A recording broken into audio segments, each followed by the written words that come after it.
In this talk, we'll continue our discussion on object modeling.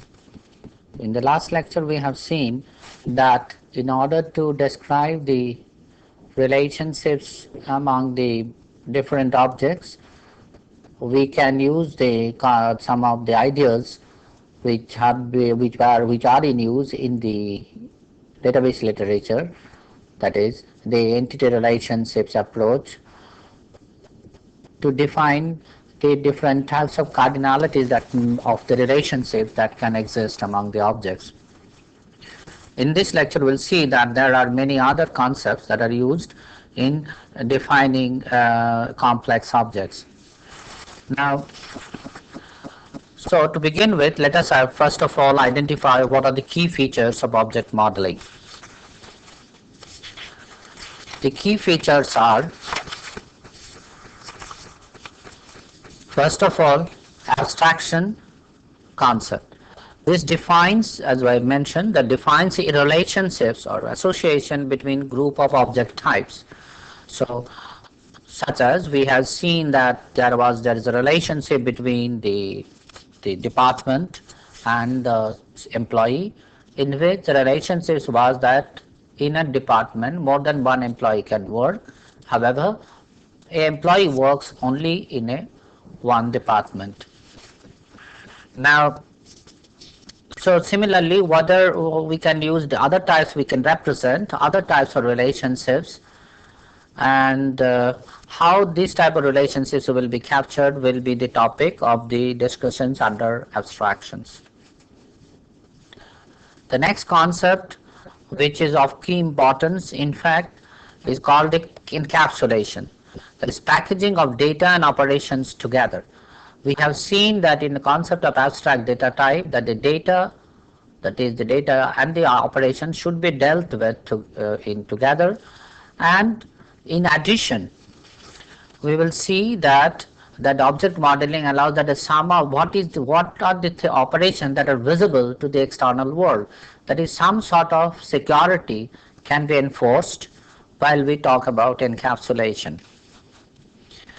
The concept of specialization, which will be elaborated this is related to the different one of the abstraction mechanisms, and what are the different types of specializations that will be supported, is an important component in object modeling. The idea of the polymorphism we have briefly dealt with while we were talking about the relation, that is association between messages and the methods. That is, when a sender object asks a receiver object to perform to some operations, it sends a message to it, and the receiver object, while performing the operations, may select one of the methods which will be best suited for the present message with its given parameters. The object communication I have already dealt with.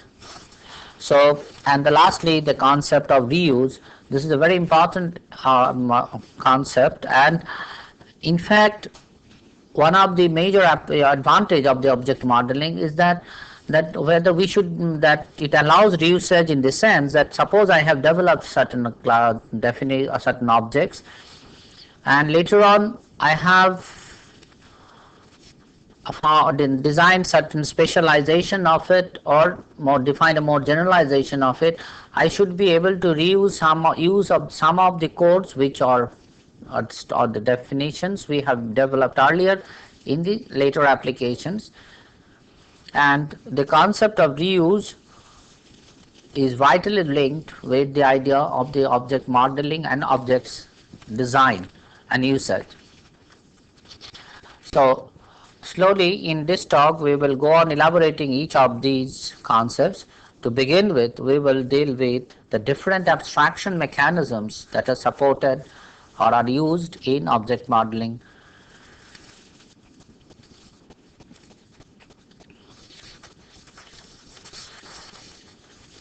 The abstraction is basically an idea by which we try to define, or try to, instead of going into the details, we try to capture what are the intrinsic features of an object, or any real world entity and try to represent the composite object using these very basic concepts.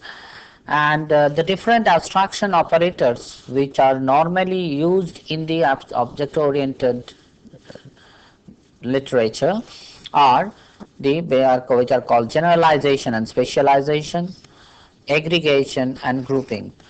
So these are essentially defines the different types of relationships that can exist among the classes, and each of these relationships capture certain inherent has some inherent meaning, and we'll see with each one of them what is the type of relationships we are trying to represent using these abstraction operators. To begin with, we start with the concept of generalization and specialization. Now, what it is really meant that, say for instance, we have a definition of an object or a class which is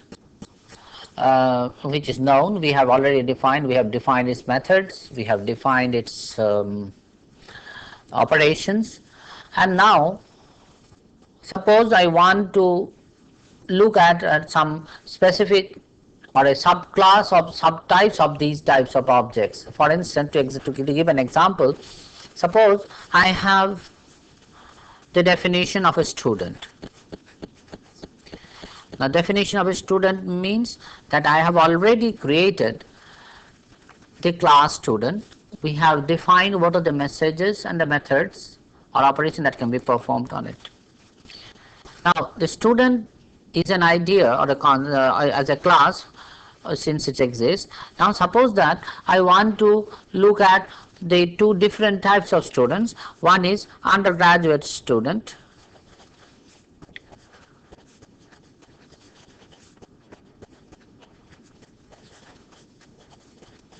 and the other is postgraduate students. Now, if we think it of from our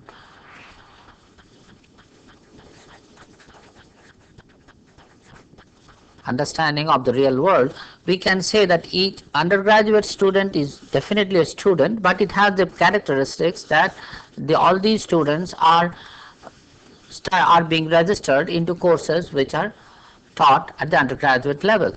Similarly, the postgraduate students are also students. That means each of the students will have their name, roll number, grade, age and so on.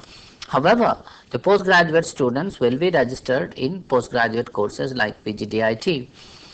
So, what is happening here, say that we can think it of student as a concept or a class is a more generalized than the undergraduate, because it captures the intrinsic behavior or the common behavior of both the types of class the students, that is both undergraduate and the postgraduate. So we will say that the class student will later on will define that class student is a generalization of undergraduate student and postgraduate student, whereas to the reverse, say undergraduate student is essentially a spatial type of student on the contrary, and similarly postgraduate student is a spatial type of student. So if you look at if you look at this type of ideas, so therefore formally we can say the generalization is a process of constructing a class by extracting common properties of the several classes. So if we have the already definitions of the undergraduate student and the postgraduate student, we identify what are the common properties of these classes, what are the common structures, what are the common attributes, and from that we identify that that means all of these common attributes will be present in the student class. Similarly, what are the behaviors which are common to both postgraduate and undergraduate, we can associate that behavior to the student. To give another example, let us say we have three classes called manager, secretary and programmer.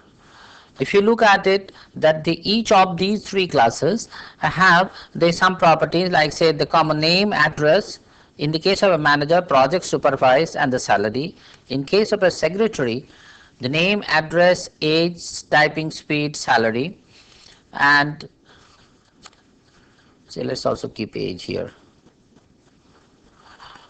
Name, address, age, programming languages, and salary. So now you can see that all these three types of the classes, or in this example, have some common attributes, namely name, age, address, and salary. And whereas if you look at manager, the specific attributes in this case is a project supervised. In case of a secretary, we often look at his or her typing speed, and in case of a programmer, we want to know what are the programming languages a particular programmer is capable of developing good programs. So what we can say, these are the attributes which are specific to individual subclasses, whereas the common property of all these three classes are the name, age, address, and salary.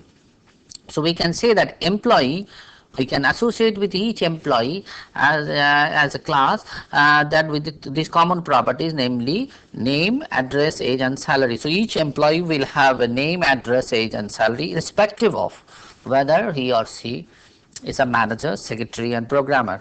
So in this case, we can say that employee is a generalized class, and manager, secretary, and programmer are specialized classes of it, where the specialized classes can have some additional properties which essentially distinguishes the individual classes.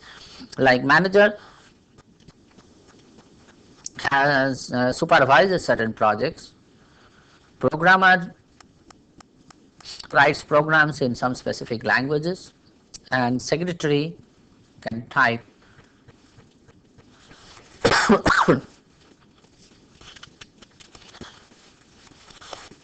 Similarly, we can say another one, say we can have a specialization, can be engineer is an employee, manager is an employee, and secretary is an employee. In meaning here, this is what we mean by the other way, that is, suppose I have a class employee and I want to create a subclass of it, that is, the subclass means a specialized type of employee who is an engineer, manager, and secretary. Now, as we'll see that later on, all these subclasses will have some properties which are they will get, or we will call inherit. The idea is inherit from its parent class, namely the employee class. In many real life applications, the idea of the generalization and specialization often allow us to define or associate complex the common properties with a class, and then as we specialize, we can only look at the individual subclasses to capture the class specific, subclass specific properties. This way, the distinction between the different subclasses will be more pronounced, and we can then write programs or develop software to define operations which will be specific to that type of subclasses. For instance, we can associate an operation type with the secretary. It will have no meaning whatsoever with the class called manager. So whenever we say type, we mean that the secretary will be typing some letters, or programmers will be writing or developing programs. This way, it will help us in capturing the semantics or the meaning of the real life environment, data in the real life environment. Now, with the idea of the specialization or the generalization need not stop at only two levels. It is possible that one can go down to the different level. That means we can have a hierarchy of the class, and this is what is meant by called the class hierarchy. Thus, we can have an employee as an engineer, And computer engineer is a special types of engineer. In a company, there may be electrical engineers, mechanical engineers, or chemical engineers. Whereas computer engineer is also an engineer, but which is again a special types of engineer. Similarly, we can have an employees can be of different types, like they can have a permanent employee or a contractual employee. And we can say that manager is a permanent employee, and again some of the properties we can associate with the manager, which are not common to all the permanent employees. Like for instance, manager will be managing a particular department or a set of projects. So therefore, when we define a complex class employee, therefore, or the more generalized class employee, it will have the properties which are common to all these three properties: class, subclasses, engineer, permanent employee, and contractual employee. And then, and whereas each of these subclasses will have some properties which are specific to them, which distinguishes them from other employees.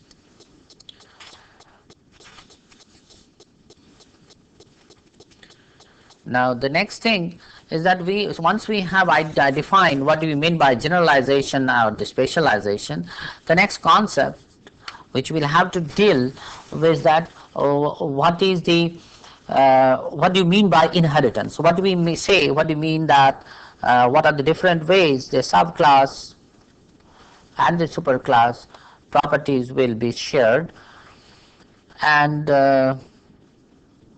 when we will say that a class is a subclass of the other. Now, in object-oriented approach, there are this concept of inheritance and the idea of the subclass are actually dealt into in two or they're defined in two different ways. One is we can say a subclass will always be created which will, when it extends the properties of the superclass. Like for example, in this case, example of a manager, and a manager is a subclass of employee, meaning that manager will extend some of the properties of the employee. That is, a manager will be able to supervise the project, whereas each manager will have a salary, will have a name and age and address which is common to the employees. So in a sense, manager subclass is extending the properties of the superclass. This is what we mean by inherent extension. And the other one is a restriction, which is also somewhat just opposite to it. So we can say the subclass introduces additional restriction. For example, let us say we have the class employee. Again, we can define two classes. One is called the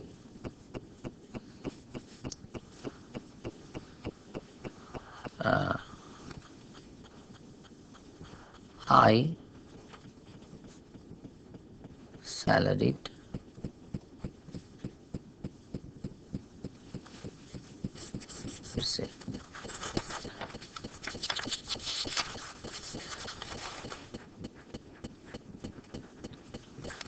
employee class. Now each employee, as we know, we have a salary. The properties of these employees are the name, age, address, and salary. Now suppose what we want to do, we want to categorize the employees. We want to treat the two employees into two distinct classes, that the employees which have very high salary and those who don't. So we can say that we can define two classes of employees. One is we call the high salary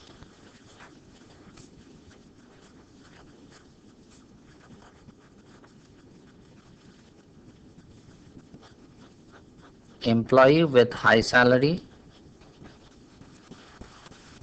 and another class which is, or rather let's take this class. Now this is a subclass, we can think it of employee of a, which is a subclass of the employee with the restriction that the salary is, say, let us say, is greater than rupees 50,000. Now,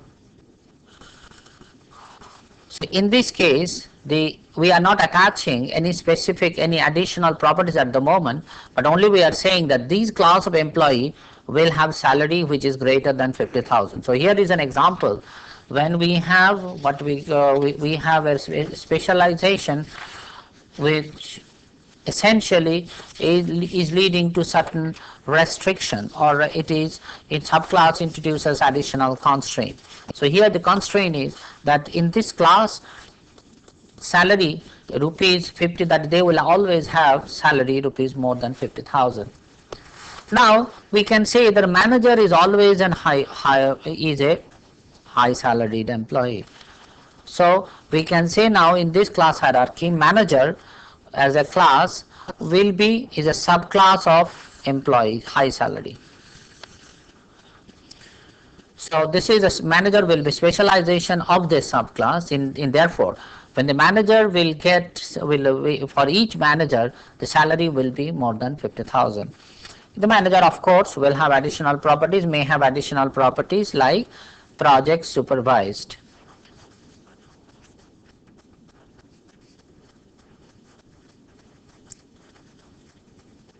And can easily see the relationship. There exists a relationship between ordinary employee and a manager employee. The relationships here essentially is captured by, whereas an ordinary employee can be thought of as a generalized instance of a generalized class, manager although is an instance of a class employee, but it is truly is a class, is an instance of a particular class, a manager, and his salary will be automatically greater than 50,000, and he will also be supervising certain projects. So this is what we mean by the extension and the restriction. Here the manager has certain extended properties meaning that allow other than the normal generalized class employee, general employees, manager also supervises certain projects, and being a subclass of high salary employee, it also has salary higher than 50,000. But note that we are not saying what will be the exact salary of manager. The exact salary of manager can be anything beyond this value or more than this value. So what we have seen that the idea of the generalization and specialization is, therefore we are creating classes, or we are creating a hierarchy of classes, and in this hierarchy the properties will be inherited, and the different types of inheritance are possible, and in each inheritance when we define these inheritances, we can either in a subclass subclass will extend the properties of the superclass, or it can introduce certain constraints in the definition or in the values that can be given associated with the certain attributes of the class. So based on it, normally the inheritance, different types of inheritance are supported in the object oriented modeling, and these inheritances, there are 4 types of inheritances are normally mentioned, and these are substitution inheritance, inclusion inheritance, constraint inheritance, and the specialization inheritance. So let us now slowly go into each of these subclasses, what the meaning of them, what is the different types of inheritance are. To begin with, let us start with the substitution inheritance.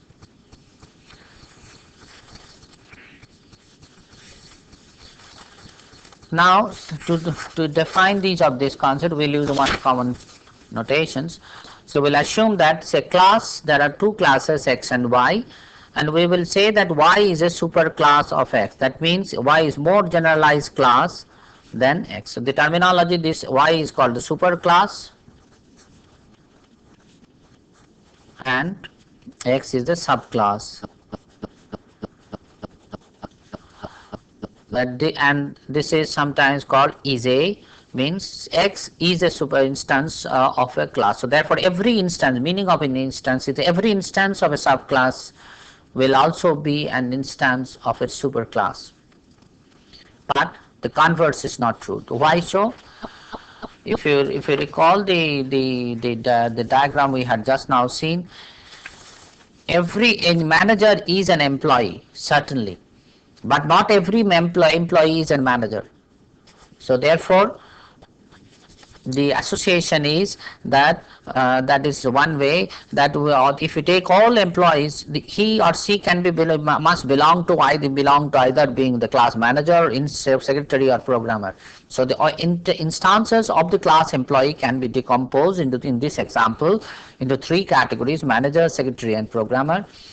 And whereas the manager, whenever we talk all instances of the manager, there may be say hundreds of managers in a large corporation, and each one of them has to be an employee. So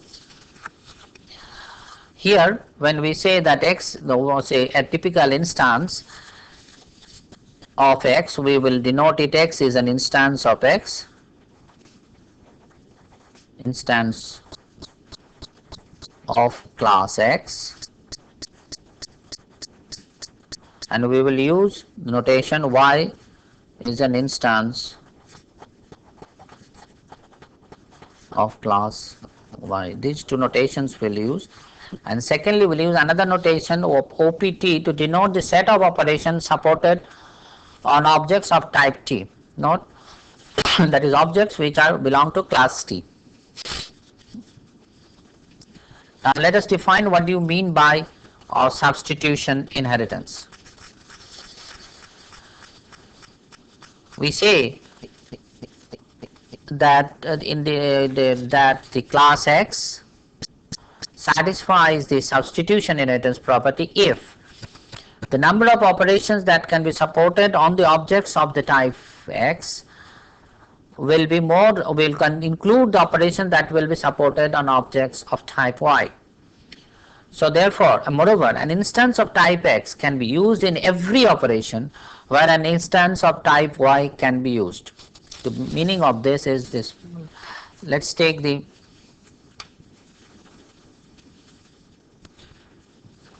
this example.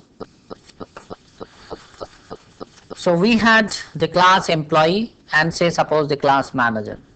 Now with class employee we can associate methods like say has address, has age, has salary. This means these methods, if I give this method to an instance say employee, we can say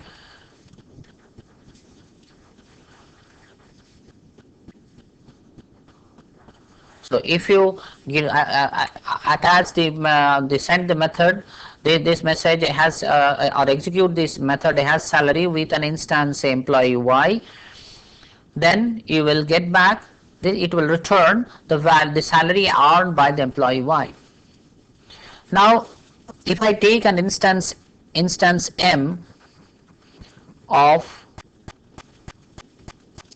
manager, say suppose M is a typical instance of a manager, what the substitution inheritance demands that I can use the same method or the same method has salary or has age or has address, and if I use with M. So therefore if I execute the method has salary with M, we will get back the salary of the employee M.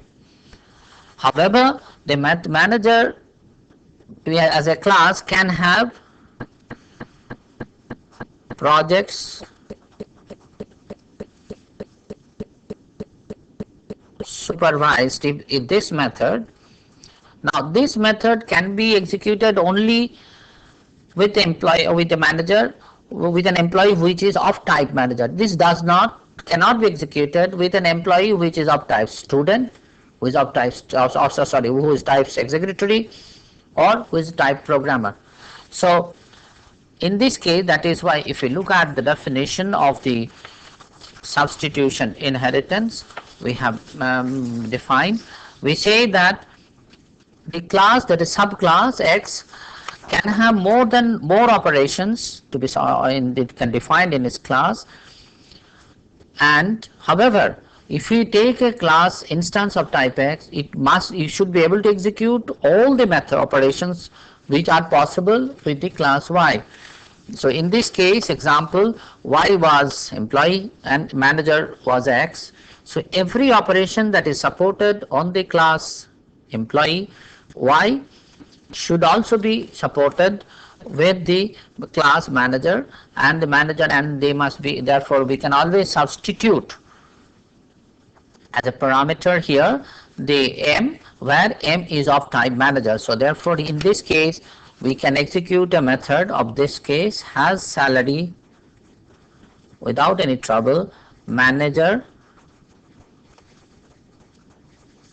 m, meaning that the same method will be possible to execute and it will return the salary of the manager m.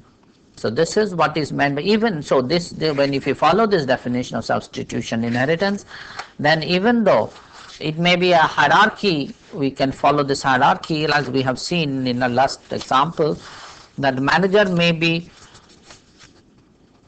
subclass of high salaried employee. In this case the salary that will be returned for the manager m will be his salary, and it will naturally will be more than 50,000. So this is what is meant by substitution inheritance. To repeat, that a subclass X in this case can have more operations defined, more attributes. It can also have more attributes, like in this example the manager had attributes project supervised. It, however, it must be able, that means wherever and its operations can be performed with an object y, which will be same set of operations will be we should be able to execute with the instances of class X.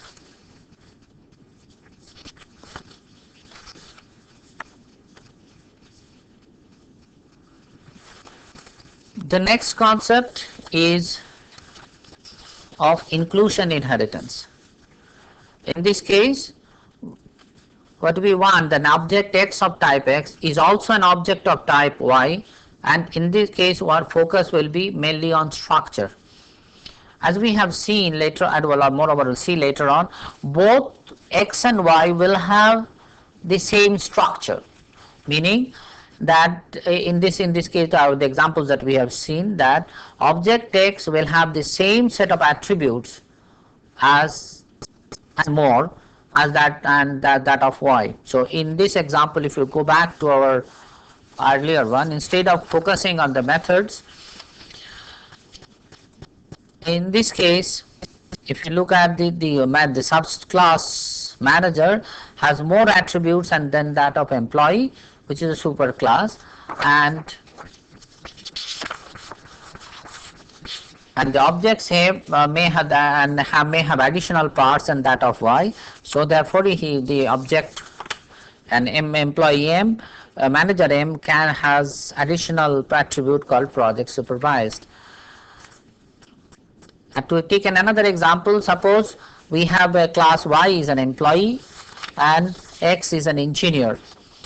With that it can have attributes like the specialization of an engineer, the values it can take, whether it is an electrical engineer, mechanical engineer, and so on. And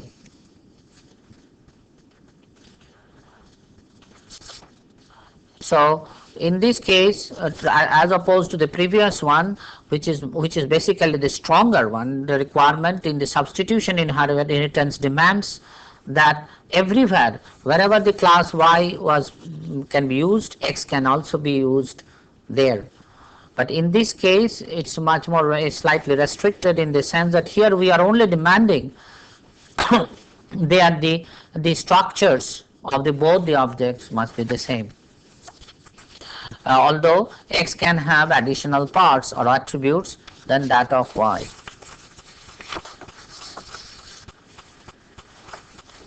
The third class of inheritance, as we have seen, is called the constrained inheritance. In this case, an object x of type y is an object of type y, and in addition satisfies additional constraint. It is somewhat, this idea as to somewhat related to our definition of inheritance, as we have seen inheritance as a restriction. If you remember earlier, we have seen that when we define a subclass, what we can do is that it may introduce additional constraints.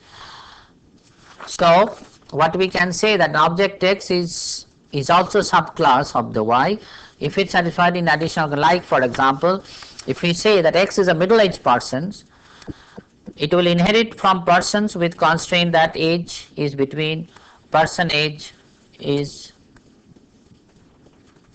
less than 55. So that is, suppose I have a class person here, and we have middle-aged persons is another class. In this case, we say that person has a property age is one of his properties. So we say that middle-aged persons are those persons for the age is between 35 and 55. Like in our previous example, we had also seen same similar case that employee high salary are those employees who have salary greater than 50,000. And lastly, the other inheritance is what we call is a specialization inheritance, and in this case it is a special case of inclusion inheritance where objects of type Y contain more specific information. This is why more specific information. As an example, we can think it of student is a person Y having additional information each student enrolls to a course. Like in this example, if I take person is a more generalized concept, and many you can have student as a person, or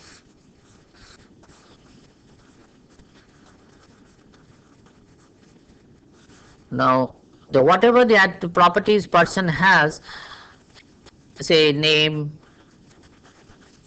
age, address, so a student will also have that. But what distinguishes a student from a person, which is a more general concept, is that a student will enroll into, is registered into some courses. That is, he or she is studying into some university or an institution.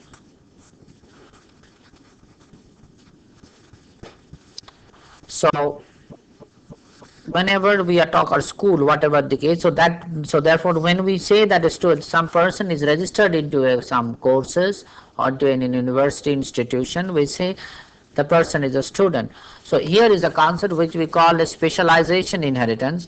Is a special case of where it's a definitely an inclusion inheritance. That means every student is a person. All these structures, student will inherit all the structures of a person, but it will also contain some additional information that the student will enroll into a course or registered into with an university. So what we have seen, therefore there are 4 types of inheritance, and each one of them are used to capture different meanings of the data, real life data, and they are used while modeling the generalization class and specialization hierarchy, that is the class hierarchy in object oriented modeling. So in next lecture we will continue with our discussions on object modeling with other types with relationships that may exist among the objects.